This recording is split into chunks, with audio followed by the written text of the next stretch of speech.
Today, weather conditions could make a tough job even harder for firefighters battling major wildfires in California. Fears are that strong winds and dry conditions could fuel the flames, and that's leading to new evacuations in Northern California. And more than 2 million people could have their power shut off as a precaution.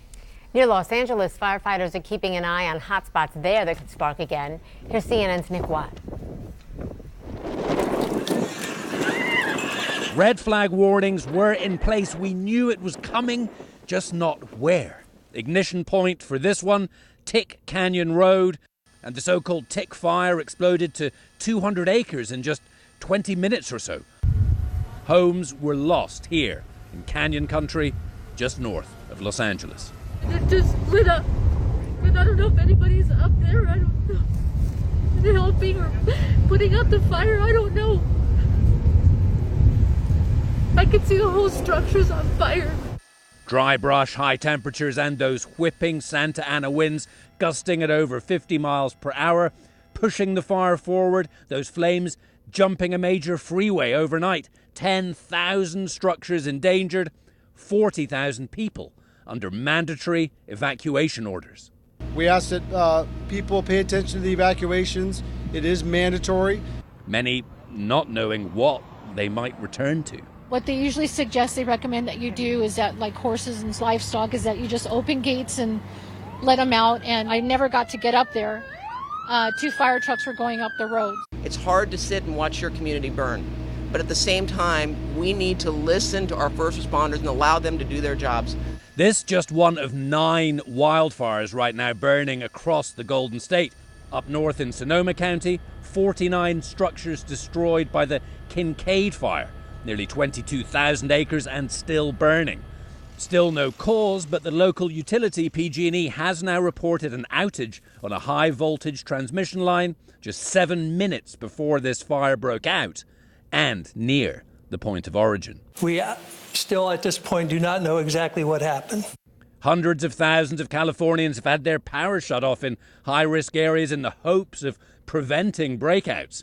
And right now, across California, thousands of firefighters still fighting flames, still waiting for the next conflagration.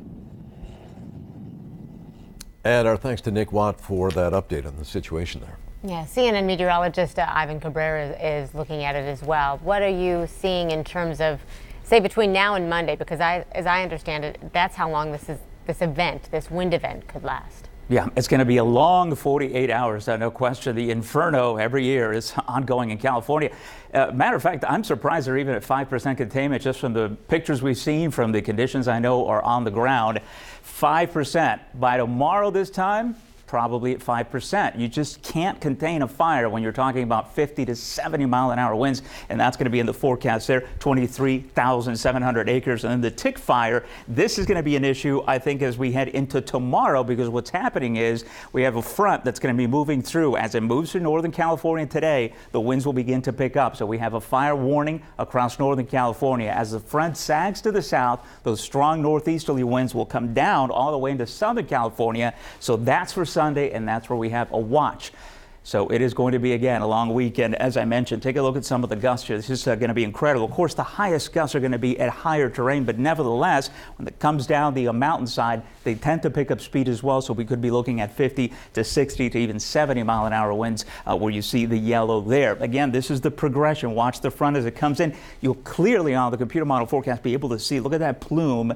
That is the wind that's going to be coming in as a result of the front moving north to south over the next 24 to 48 hours. And this is going to continue for Southern California, by the way, as we head into the early part of next week. So we'll continue to monitor that. But I'm afraid for firefighting efforts here, conditions are just going to be horrible. Terrain, we have low humidity. In fact, I think we're going to be looking at single-digit humidity levels over the next few days. It can't possibly get worse. I mean, this is the worst fire conditions you can possibly have. Dry fuels, high wind, low humidity. The trifecta is going to be there through the weekend, guys. Ivan Cabrera, thanks very much for the update.